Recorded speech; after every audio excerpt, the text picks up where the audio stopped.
The tires of her car crunched onto the driveway like it was just another normal day. I stood hidden behind the curtain in the guest room, watching her silhouette glide out of the driver's seat. She moved with that casual confidence people carry when they believe the world owes them comfort and answers. She hadn't spotted the note I left. She hadn't realized my keys were no longer hanging on the hook, or that our dog's crate sat open and empty. She didn't know the bottle of wine had dust on it for a reason. She didn't know I'd watched her the night before, outside that restaurant, leaning in and kissing some college-aged guy like it was the climax of a romance film. And I'm not being dramatic when I say kid, he looked maybe 20, 21 tops. Skinny frame, baby-faced, wearing a suit like it was his first real date, or maybe his prom. He looked shocked when she kissed him, like it hadn't even crossed his mind that she had a husband, an actual breathing man, waiting at home with dinner going cold and candles burning. They had dinner at Bordeaux Fleur. 5-star, upscale. The same place she once dismissed as too fancy for our anniversary. That was her excuse last year. But this time, she was all dressed up in that red dress she always knew made heads turn, giggling over creme brulee with a guy who probably still uses bruh unironically. While she was still sitting at that table with him, she texted me at 6:53 p.m. Said she was stuck in a meeting, literally dying in front of a wall of spreadsheets. Asked if I was okay. I replied with a simple, steady no problem. Love you. Calm. Controlled. She had no idea I was watching the whole thing unfold from just 200 feet away, parked down the street, witnessing her feed him chocolate mousse off her fork like we hadn't just shared a bed the night before. I didn't lose it. I didn't scream. I just went home, packed quietly. Grabbed only the things that mattered, my passport, my laptop, the emergency stash of cash I'd been setting aside for months just in case this day came. I left everything else behind. The house. The couch we used to argue on. The dumb live laugh love sign she insisted we hang over the pantry. All of it? Hers now. But I didn't disappear. Not completely. I left the front door unlocked. Cleaned the bedroom so well it looked like I'd never even slept there. Then I placed an envelope on the kitchen table next to a vase of wilted lilies. Her name printed across the front in big, block letters. Inside was a photo. Just one. A shot of her in that red dress, eyes locked on that kid, their fingers tangled across the linen-covered table. Her expression lit up like she'd just won something. No note. No threats. No dramatic accusations. Just evidence. She found it at exactly 8:12 a.m. I know because that's when the first call hit my phone. Then another. Then the texts started rolling in. What the hell is this? Where are you? And just like that, the spiral began. The denial. The gaslighting. You're acting crazy. It was nothing. You don't know what I've been going through. But I did know. Her first real emotion hit like a train. She left a voicemail, 32 seconds of pure, furious breakdown. She didn't even say my name. Just launched straight into, "How could you?" followed by what sounded like her phone slamming into the counter. I listened to it 3 times. Not because I needed to, but because it was the first time her voice didn't sound rehearsed.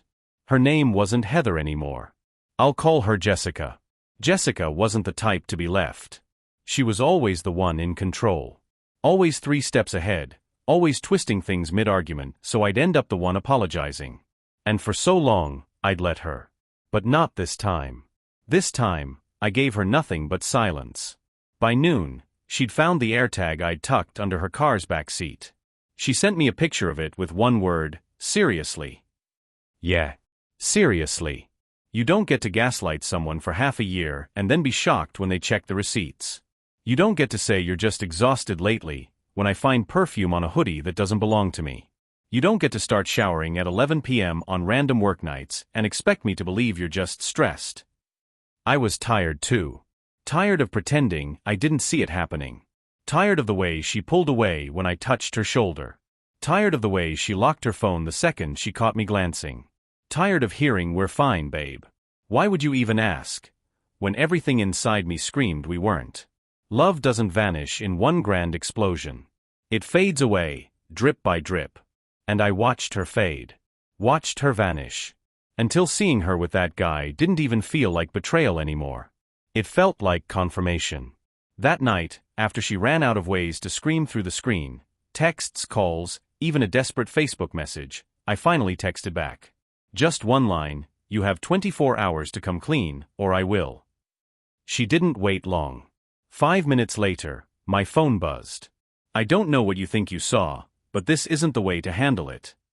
Then came the gaslight pitch. "We can talk, but not if you're going to act like this." Act like what? Like a man who got played? Like a husband who lit candles and set a table while his wife was out with a guy who still drinks Four Loko? She didn't deny anything.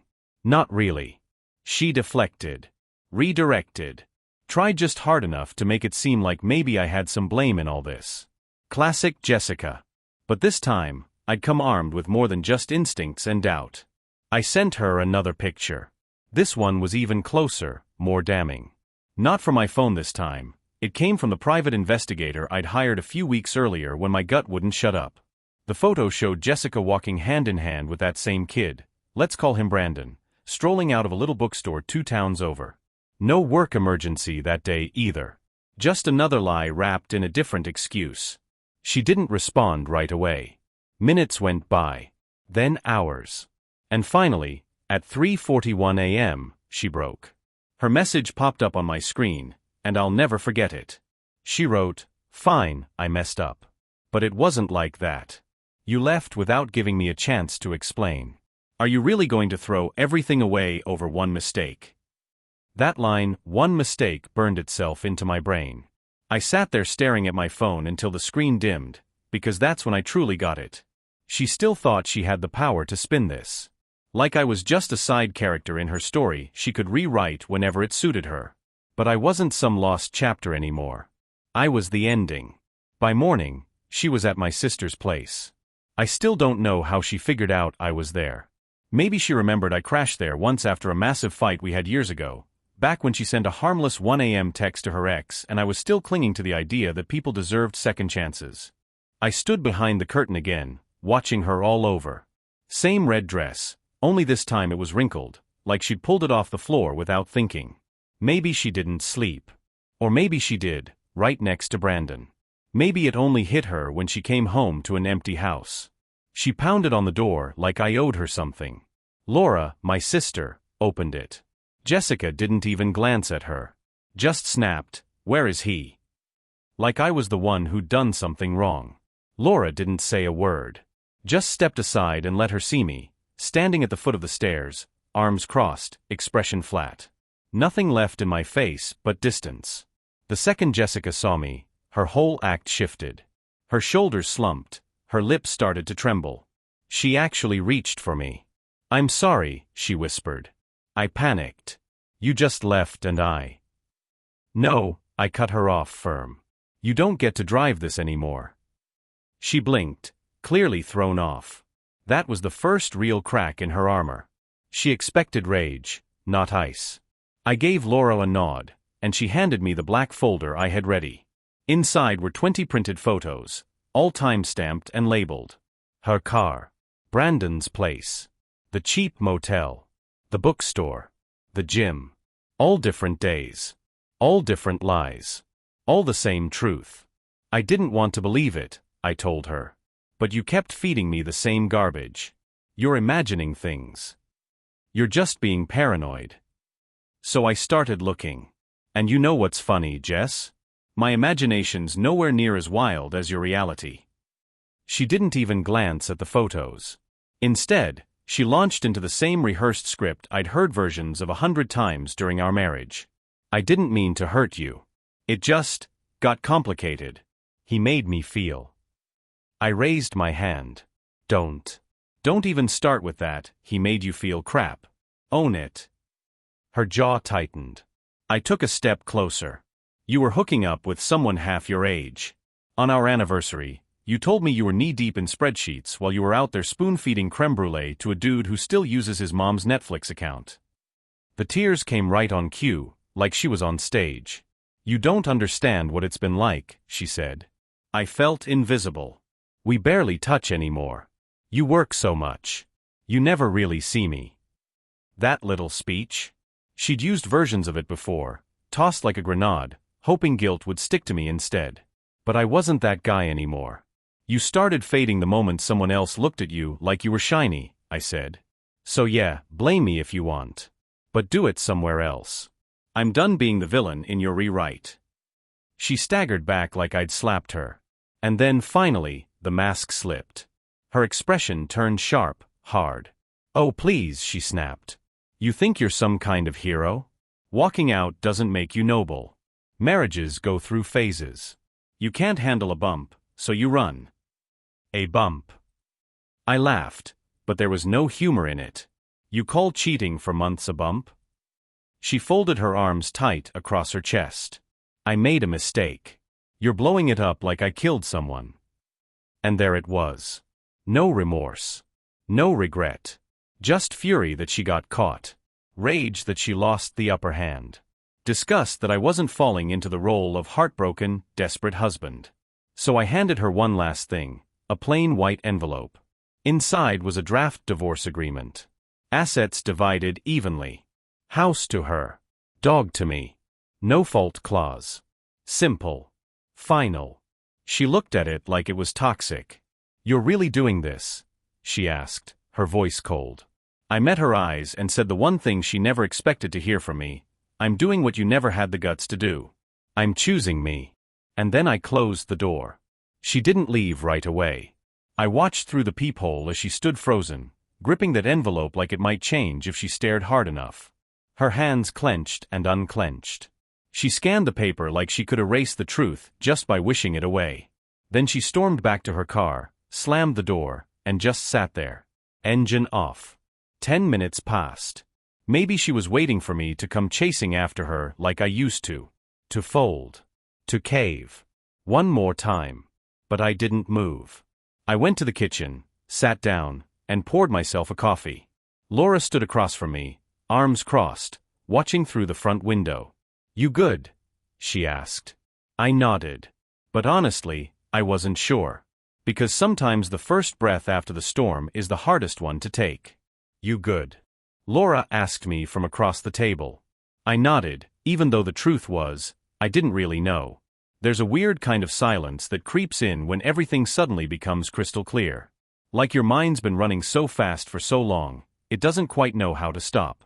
I'd been living in that limbo for months, doubting myself, second-guessing what I felt in my gut, trying to explain away things that didn't make sense. But now? Now the truth was laid out bare. Harsh. Cold. Unavoidable. You'd think I'd feel free. Relieved. But honestly, it felt more like I'd been slowly cut open from the inside. She's not done, Laura said quietly, watching me with that big sister intuition. This isn't over. And damn it, she was right. That same afternoon, Jessica shifted gears like only she could. The charm offensive began. Texts came in like clockwork. Every hour. Long-winded messages full of polished guilt and emotional landmines. I was in a dark place mentally. You weren't really there for me emotionally. I made the worst decision of my life. Can't we just talk? I mean, really talk? After everything we've been through. No apologies. Just layers of excuses. That night, she showed up at my parents' house. They weren't expecting her. My dad answered the door in gym shorts, already scowling before she even said a word. She asked to come in. He looked her dead in the eye and said, "Not unless you're here to be honest."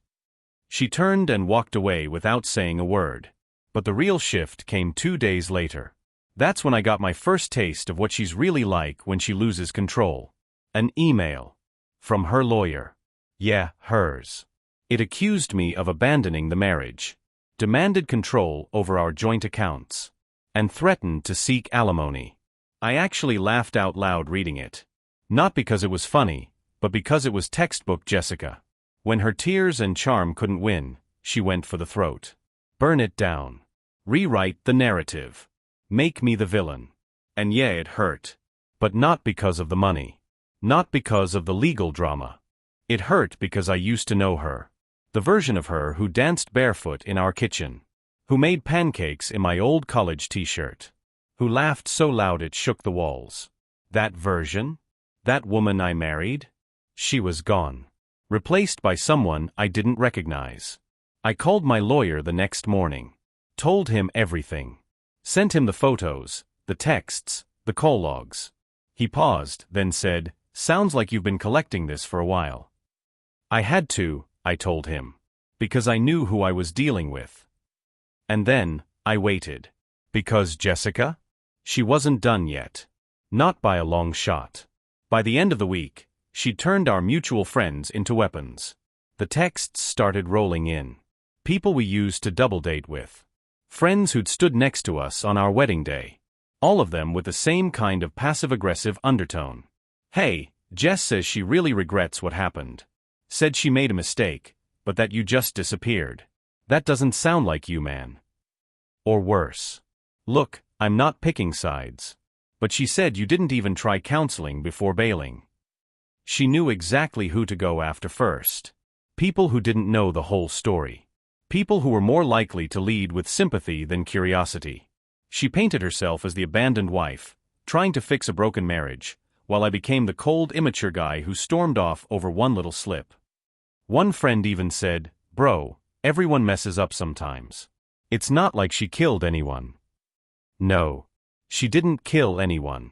Just gutted me from the inside out and tried to pass it off as a phase. Still, I said nothing. I didn't post online. I didn't message friends. I didn't try to fight for the narrative. Because I knew something she didn't. Silence drives people like Jessica insane. They thrive on controlling the story. When they lose that power, they flail. They lash out. On the 6th night after I left, around 10:45 p.m., my phone rang. It was her. Again. I almost let it go to voicemail. Almost. But something in me said, "Pick up." No greeting. No hesitation. "You ruined everything," she snapped, her voice sharp and venomous. I didn't say a word. "I told you it wasn't serious," she continued, her voice cracking just enough to sound like heartbreak. "He didn't mean anything. It was just attention, okay? That's all it was. He was stupid."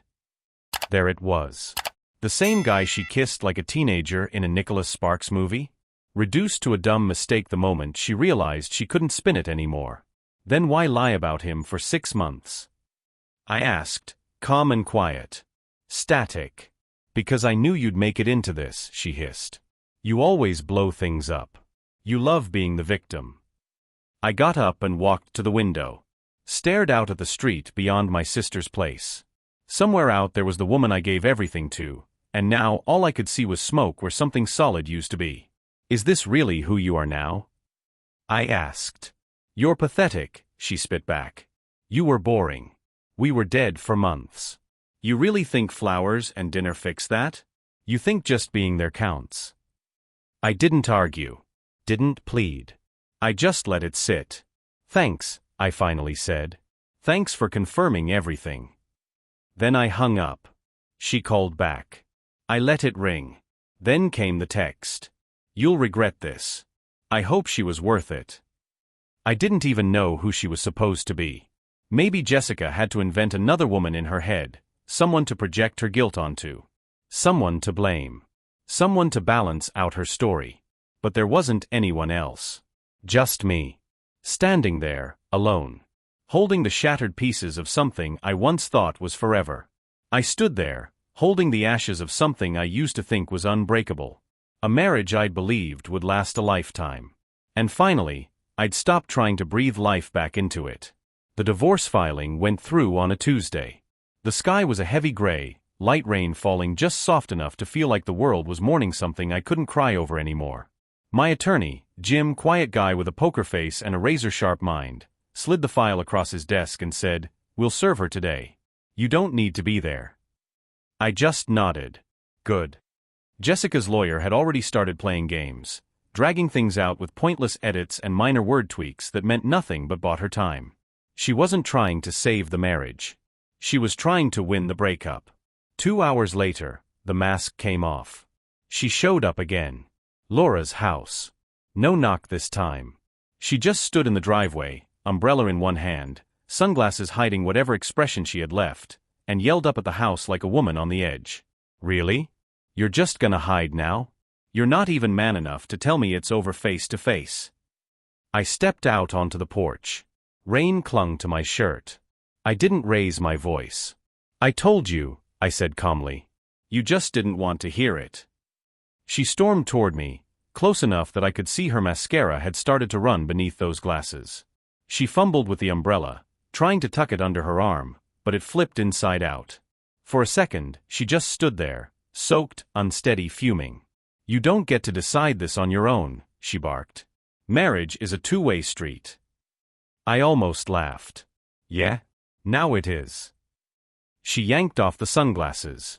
Her eyes were red, watery, but what I saw wasn't heartbreak. It was fury. I made a mistake, she said again, like those words were supposed to reset everything. But I'm still your wife. Doesn't that count for something? I looked at her, long and hard. You were my wife, I said. Now you're just someone I used to believe in. And just like that, snap, her whole tone flipped. Oh please, she spat, voice full of venom. You think you're some tragic hero now? You're a coward. You bailed the second things got tough. You act like this was some huge betrayal, but you let it happen. You were never there. You drowned yourself in work. You stopped trying. I raised my hand. Stop. She did. And then I said the one thing I'd never said out loud. Not to her. Not to anyone. I stopped chasing you the moment I realized you wanted to be caught. That shut her up. She blinked, confused for a second, like the words didn't register. You wanted me to find out, I told her. You didn't cover your tracks. You didn't delete anything. Same routines. Same lies. Part of you wanted this, you just didn't have the guts to end it, so you lit a match and waited for me to scream. Her mouth opened, but nothing came out. You can spin it however you want, I said. Tell your friends I'm cold. Tell your lawyer I'm cruel. But deep down, you know. She didn't argue. She didn't cry. She just turned around, wrestled with her broken umbrella, and walked back to her car. No goodbye. No one last word. Just the sound of her heels hitting wet pavement like she still had something to win. I watched her go, not with anger, not even with sadness. With relief. Because for the first time in 5 years, I wasn't afraid of losing her. I was free. But the silence that came after wasn't the same kind I'd felt before. This time, it wasn't a warning. It wasn't a storm on the horizon. It was a shift. Like something inside her cracked. Or maybe clicked. She stopped calling. Stopped texting. No more 2 a.m. voicemails or tear-soaked emails. She disappeared. But not the way I had. I left to rebuild. She disappeared to reload. 2 weeks passed. Nothing.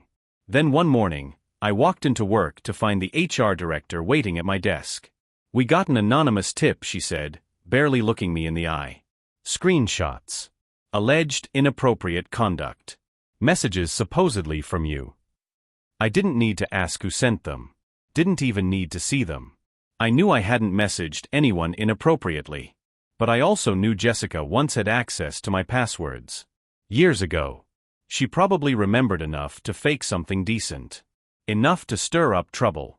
Enough to throw dirt and hope some of it stuck. I spent the next 3 hours with IT and legal, combing through the screenshots. They believed me, thank God. The timestamps were off. The formatting was inconsistent. It was amateur hour sabotage. Still, it rattled me. She was trying to ruin me now. For what?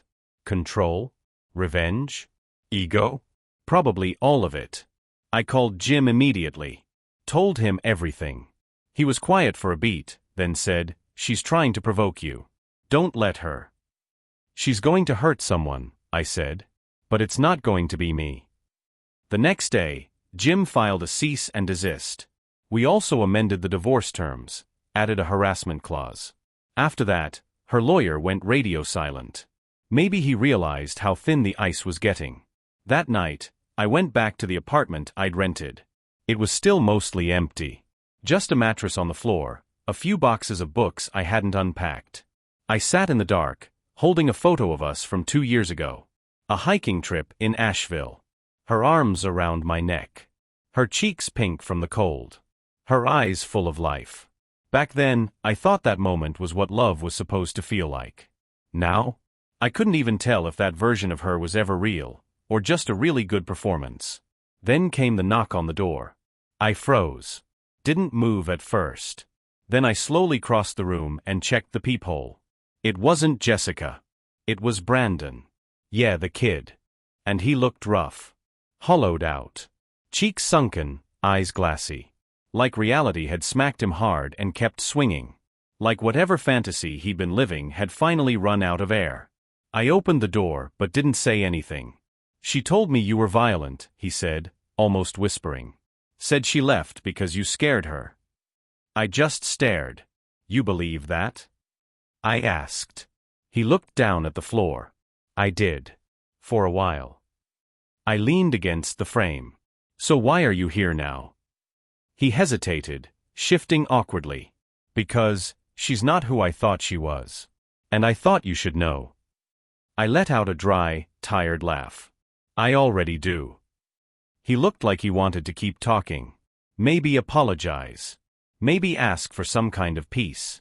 But I didn't give it to him. He wasn't mine to fix. He was just another passenger in a crash I'd already crawled out of. Go home, Brandon, I said, and closed the door.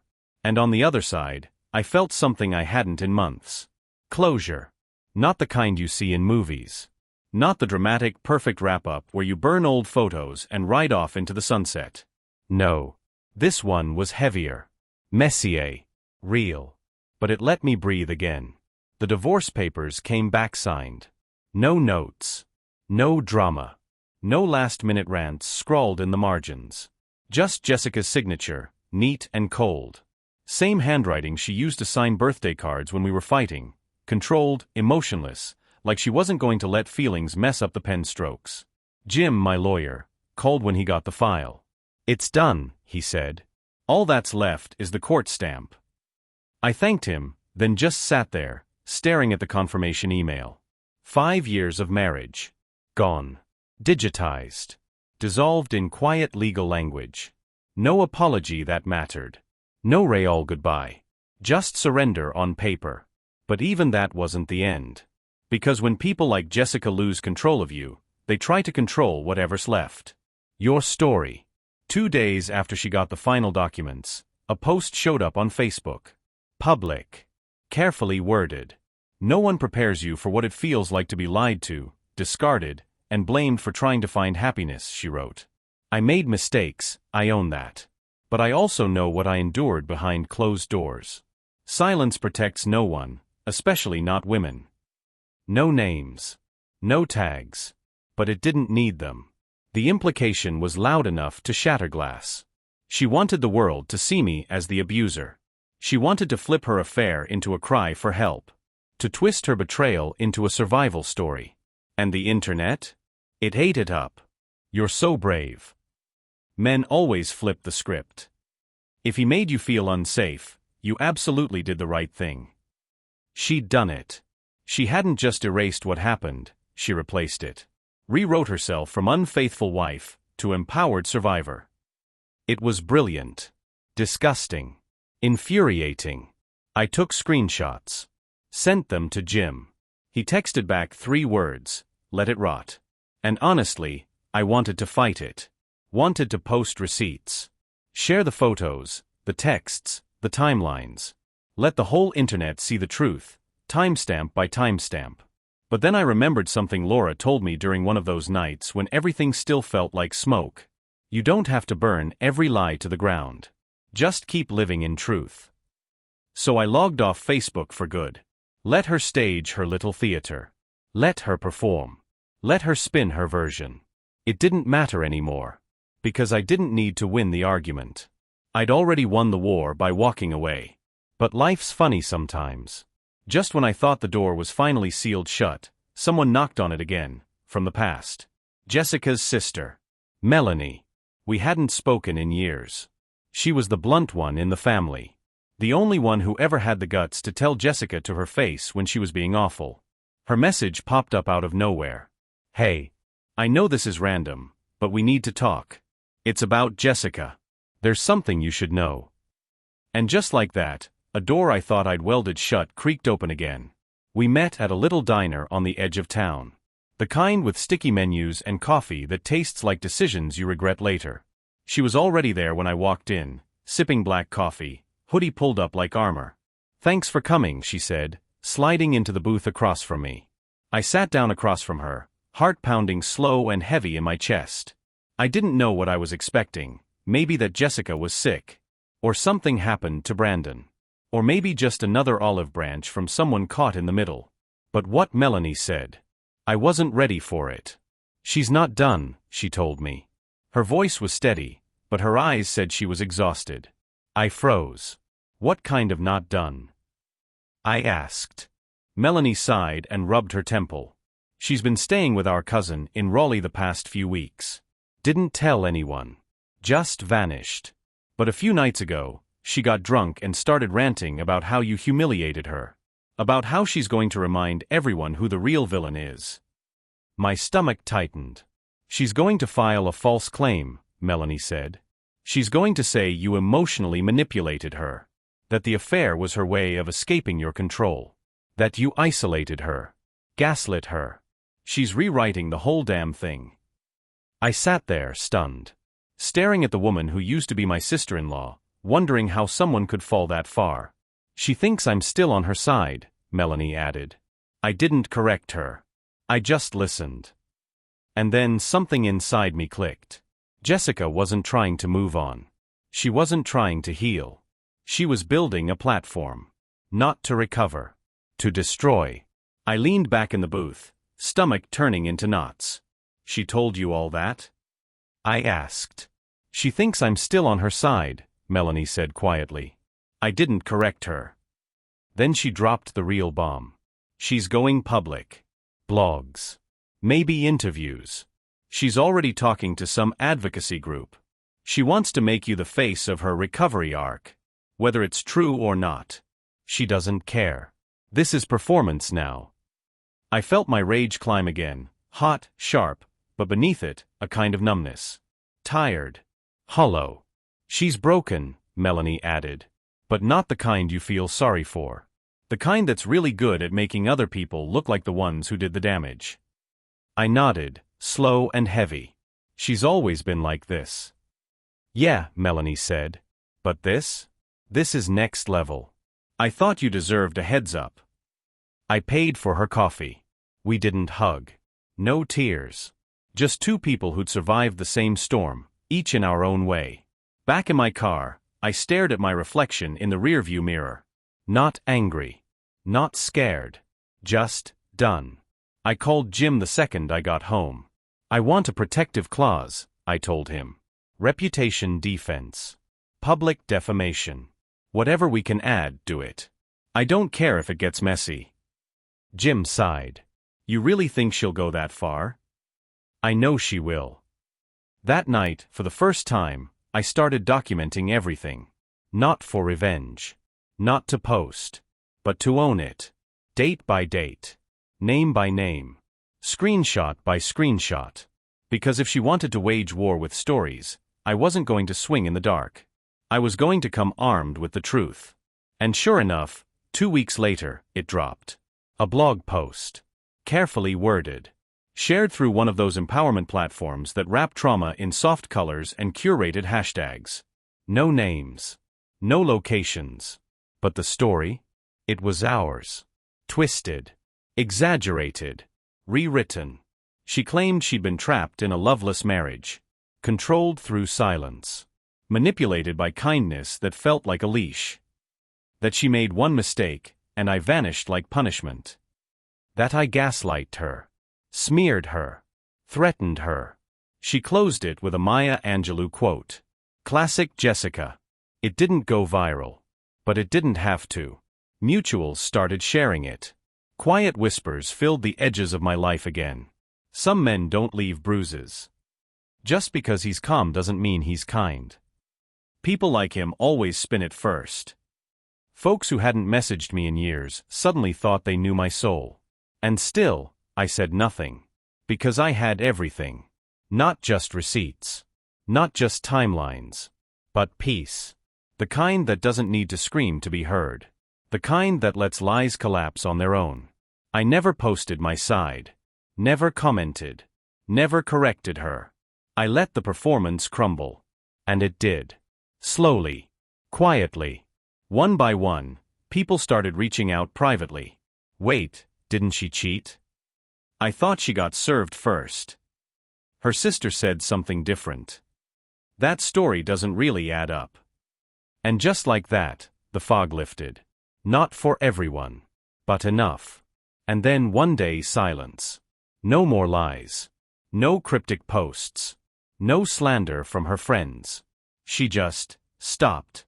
Maybe the fantasy didn't bring her the attention she craved. Maybe Brandon finally saw through her and left. Or maybe she finally understood, I wasn't coming back. Not even to defend myself. And that's what broke her. Because people like Jessica don't need love. They need leverage. And I had stopped being something she could twist. I moved cities. Got an apartment with a view. A new job that didn't feel like a waiting room. Peace that didn't feel like I borrowed it from somewhere else. Eventually, I met someone new. We took it slow. No ghosts. No second guessing. Just music on long drives and conversations that didn't have to dodge anything. The silence between us never scared me. It felt like safety. The scars? They didn't vanish. But they became part of the map, markings of where not to step again. A quiet warning I no longer needed to reread. And if you're reading this now, sitting in that fog of confusion, questioning yourself, wondering if you're just being dramatic or too sensitive, let me tell you something straight. Love doesn't make you feel invisible. Love doesn't make you question your sanity or beg for scraps of attention. Love doesn't sneak behind your back and call it a phase. When someone shows you they've stopped choosing you, believe them the first time. And when it's time to walk away, don't make it a show. Don't scream. Don't burn it all down. Just shut the door behind you. Quietly. Because closure? It's not something they give you. It's something you give yourself.